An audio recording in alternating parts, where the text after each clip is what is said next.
Oi, tudo bem? Meu nome é Maísa. O tema do nosso trabalho é resíduos hospitalares. As participantes dele é composta por mim, Ana Heloísa, Ellen Caroline, Luana, Suiane e Elis. Espero que vocês consigam absorver o máximo possível de todo o conteúdo. Resíduos hospitalares. São os resíduos gerados nos locais de atendimento à saúde humana e animal, tais como hospitais, laboratórios, clínicas, farmácias, postos de saúde, etc. Lixo hospitalar no Brasil. De acordo com dados fornecidos pela Organização das Nações Unidas, a ONU, em média todo ano, hospitais, clínicas e laboratórios produzem cerca de 253 mil toneladas de resíduos hospitalares. E os números mais recentes da organização mostraram que a quantidade de lixo desse material cresceu 14,6% durante a pandemia. E os medicamentos, eles devem ser descartados em sua embalagem original, enquanto as seringas e agulhas, elas precisam ser colocadas em um recipiente rígido para evitar o risco de acidentes. O principal O problema do problema lixo do hospitalar descarte incorreto do é lixo que, além da hospitalar possibilidade é que de os infectar resíduos pessoas, o lixo descartados de uma pode forma comprometer incorreta áreas em termos inteiras sanitários e até comuns, mesmo lençóis eles trazem um freáticos. grande risco aos catadores de Trata-se de uma lixo poluição e que, ao aos mesmo tempo indivíduos que que é podem bastante ser silenciosa, é contaminados também muito caso perigosa. entre em contato com algum desses materiais. As práticas de gerenciamento de resíduos, elas visam um descarte seguro e adequado mediante as normas da RDC 222/18, que ela compõe as seguintes sequências: não geração, redução, reutilização, reciclagem, tratamento de resíduos sólidos e disposição final ou rejeitos. O grupo A ele é caracterizado pelo o risco biológico, que também como também caracterizado pelo os riscos de infecções, que são pelos materiais laboratoriais clínicos, que são também como os de vacinação, de materiais cirúrgicos, como também a hematoterapia e a diálise, que eles são encontrados em hospitais. O grupo B são os riscos químicos, que são que são aqueles que apresentam risco à saúde e ao meio ambiente, que são os corrosivos, medicamentos inflamáveis e reativos e os de riscos tóxicos, que eles são encontrados em farmácias, laboratório de análises clínicas e radiológicos. O grupo D é aquele que não apresenta risco nem radiológico, nem químico e nem biológico. Eles são comparados os mesmos aos riscos, os materiais os materiais domésticos, que são máscaras descartáveis, papel higiênicos e fraldas descartáveis. Sou Ana Heloísa e sou do curso de fisioterapia. Oi, pessoal, me chamo Ellen. Eu vou falar aqui sobre os resíduos radioativos. Para a gente falar sobre os resíduos radioativos, a gente tem que entender o conceito de radiação, que são ondas eletromagnéticas ou partículas que se propagam com determinada velocidade. Elas contêm magnetismo, energia e carga elétrica. Ou seja, elas são altamente nocivas. O que isso quer dizer? Mortais. Se você ingerir, se você chegar perto, se você tiver muito contato com algum material radioativo, você vai dar rasta para cima ou vai dar rasta para baixo. De todo jeito você vai conversar com Deus ou com Satanás. Enfim,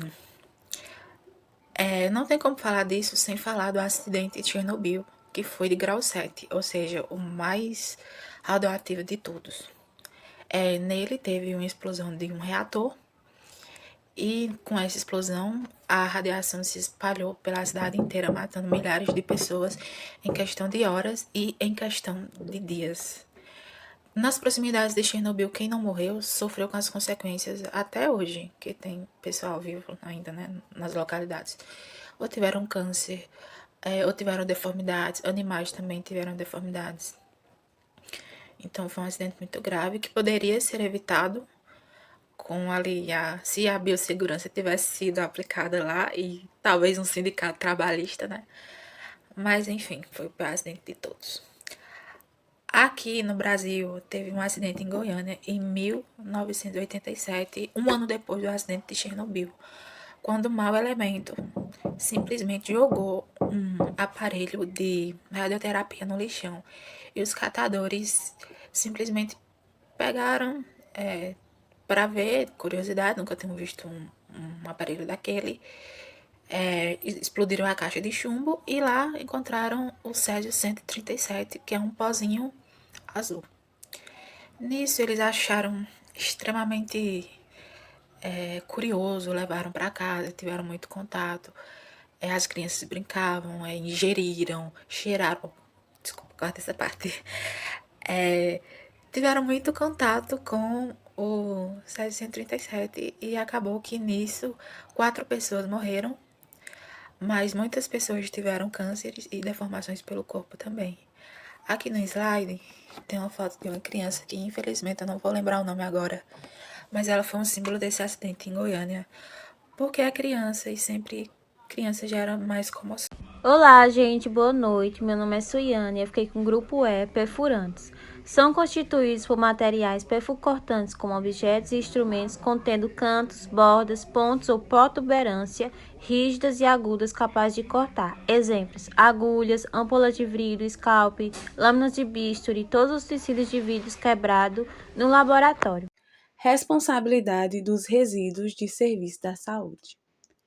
De acordo com dados da Pesquisa Nacional de Saneamento Básico, realizada pela Fundação IBGE, Instituto Brasileiro de Geografia e Estatística, são coletadas diariamente 228.413 toneladas de resíduos no Brasil. Em geral, estima-se que 1% desses corresponda aos resíduos de serviço da saúde, totalizando aproximadamente 2.300 toneladas por dia. Ainda segundo dados do IBGE, 3,74% dos municípios brasileiros depositam lixo hospitalar a céu aberto. 50% separam os dejetos nos hospitais e apenas 14% das prefeituras tratam adequadamente os resíduos de serviço da saúde. Os RSS são de natureza heterogênea, portanto, é necessária uma classificação para a segregação desses resíduos. Diferentes classificações foram propostas por várias entidades, como o CONAMA e a Anvisa, governos estaduais e municipais. Em 1993, a CONAMA publicou a Resolução número 5, que classifica os resíduos de serviço de saúde em 4 grupos: grupo A, B, C e D. Mas só em 2003 o grupo E foi classificado. O Plano de Gerenciamento de Resíduos de Serviço de Saúde, que é propagado pela Divisa, que é a Diretoria de Vigilância Sanitária e Ambiental. A Divisa tem como princípio minimizar a geração de resíduos, que é uma coisa meio impossível hoje em dia no mundo globalizado. Porque a gente tem 7 bilhões de pessoas no mundo, que já é demais, e infelizmente está chegando mais. E nisso vai gerar mais resíduos. Por quê? Porque as pessoas vão consumir mais e vão gerar mais lixo. Então é uma coisa meio que impossível, mas é um plano dela. Aqui também no slide tem um ciclo de resíduos. Esse ciclo que contém a geração do resíduo, a classificação, o transporte, ele só vai se aplicar na área da saúde até o quarto ponto. Por quê? Porque todo resíduo da área da saúde é contaminado. Resíduo de hospital, resíduo de laboratórios, resíduos de usinas, tipo a usina de Chernobyl, que me faltou o nome agora, mas são todos contaminados. Inclusive o hospital é mais contaminado que qualquer outro lugar do mundo, até mesmo um cemitério. Então você entrou no hospital, já sabe que você está contaminado com alguma coisa. Não que isso vai gerar alguma coisa, mas contaminado você está. Oi, gente, meu nome é Elis Regina. Eu vou falar um pouco sobre armazenamento temporário e coleta de transporte externo. O armazenamento temporário consiste na guarda temporária do recipiente, mantendo os resíduos reservados já próximo ao ponto de geração do estabelecimento, como a sala de resíduos. Os sacos devem permanecer em local determinado para preservar e poderá ser dispensado se a distância entre o armazenamento e o ponto de geração externo forem próximos. A coleta de transporte externo consiste na retirada dos resíduos do armazenamento externo até o local de tratamento ou disposição final. Pode ser utilizado diferentes veículos, como vocês estão vendo, de pequenos até grandes portes. Como em qualquer outra área, é muito importante a proteção do funcionário. Por isso que é necessário a utilização dos EPIs, como os EPC. Os funcionários envolvidos em cada etapa do gerenciamento dos RSS devem ser adequadamente treinados e obrigatoriamente utilizarem os equipamentos de proteção. Fiquei também com tratamento dos resíduos de serviço da saúde. Consiste na separação dos resíduos no momento e local de sua geração, de acordo com as características físicas, químicas, biológicas, o seu estado físico e o risco envolvido. Consiste no ato de embalar os resíduos segregados em sacos ou recipientes, que evite vazamentos e resista às ações de punctura e ruptura. Os processos de tratamento dos RSS, de acordo com os riscos biológicos, se subdividem em dois tipos: tratamento parcial ou esterilizante. Ocorre no próprio estabelecimento, tratamento químico e radiação. Já o tratamento completo tem a realização em empresas terceirizadas, tratamento térmico, incinerador, alcança temperatura entre 800 graus a 1.200 graus. Então, aí você pergunta, mas se os resíduos dos serviços de saúde não são recicláveis, para onde eles vão? Vou explicar agora. Normalmente, eles são aterrados, né, em aterros sanitários ou incinerados. Mas lembrando que isso não acontece com lixo radioativo, pois ele pode liberar radiação. Então, o que acontece? Eles cavam um buraco, como se fosse aterrar. Enchem esse buraco de concreto, a base e as paredes de concreto, colocam o material radioativo lá e cobrem com mais concreto, evitando assim a contaminação do solo e para não ter contato nenhum. Isso aconteceu também em Chernobyl, né? Quem puder assistir a série Chernobyl, que está disponível no HBO Max, é muito interessante ver os trabalhadores sendo enterrados, interessante e triste, eles sendo enterrados em caixões especiais, não são caixões de madeira, em caixões especiais e cobertos por concreto. Bom, é isso, gente. Eu espero que a explicação tenha dado para vocês entender sobre a radiação e a finalidade do lixo, né, nos serviços de saúde. E é isso, espero que vocês fiquem bem. Se não tiverem bem, nada que um Rivotril não resolva. É isso, pessoal. Tchau. Tô aqui novamente para falar com vocês, porque infelizmente o integrante do nosso grupo não pôde estar fazendo o trabalho. Então eu vou falar o que ela falaria, né? No caso, sobre a coleta e transporte interno dos resíduos da área da saúde.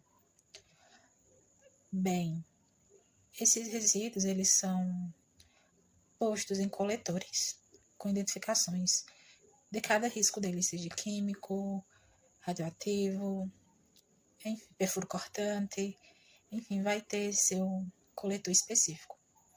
Esses coletores, depois de um certo tempo, ou porque está cheio, ou porque deu tempo dele estar ali naquela área, ele tem que ser transportado para outra área, seja ela uma área externa ou uma área temporária.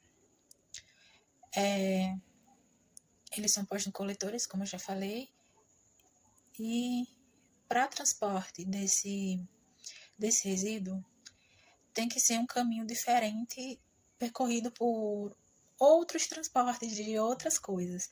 Por exemplo, alguns de vocês já devem ter ido no hospital e ter visto uma copeira levando alimentos para pacientes. Ela faz um percurso. Enfermeiros, enfermeiros, técnicos, pessoas responsáveis pela troca de roupa de cama, troca de roupa do paciente, eles vão pelo mesmo trajeto. Esse trajeto ele não pode ser feito por resíduos hospitalares, de laboratoriais, enfim, de área da saúde. Tem que ser feito por outro caminho. Por quê? Porque são infectados, são perigosos, alguns nocivos. Então, sempre quando copeiras, técnicos transitam neste meio, sempre há pessoas por ali, em sala de espera, visitantes. Então, querendo ou não, se esse resíduo fosse passar por lá, ele teria um contato maior com pessoas e poderia ser pior, poderia levar a alguma doença, algum acidente. Por isso, eles têm que ser levados por outra área, por outro caminho, por outra passagem. Pessoal, aqui eu vou falar sobre o armazenamento externo de resíduos. Normalmente, esses armazenamentos, eles ocorrem fora da área que foram produzidos, né? Fora de hospitais, fora de laboratórios, fora de usinas. Normalmente, eles colocam em terrenos, mas não de qualquer jeito. Eles tiram um saco de dentro dos coletores, porque dentro dos coletores há sacos, seja de lixo normal, seja sacos especiais, embalagens especiais, para cada tipo de resíduo. Então, eles colocam esses resíduos em containers, classificados também de acordo com o seu risco, ok? Então, eles deixam lá em determinado tempo para vir o transporte, seja caminhões, normalmente são caminhões, e colocam este resíduo, este container, no caminhão e transportam para outra área, para o seu destino final, né? Seja aterro, seja incineração. Considerações finais. O gerenciamento dos RSS, Resíduos e Serviços da Saúde, ele é essencial para evitar riscos aos trabalhadores, à saúde pública e danos ao meio ambiente. Portanto, deve haver um planejamento em todo o processo de tratamento e disposição final. O gerenciamento inadequado dos resíduos e serviços da saúde, ele pode ser considerado um crime ambiental devido à possibilidade de ocorrência de danos ambientais de grande proporção, causando a contaminação de lençóis freáticos e infecção ou geração de epidemias ou endemias. Quero agradecer pela paciência de tentar adquirir todo esse conteúdo muito válido. Obrigada.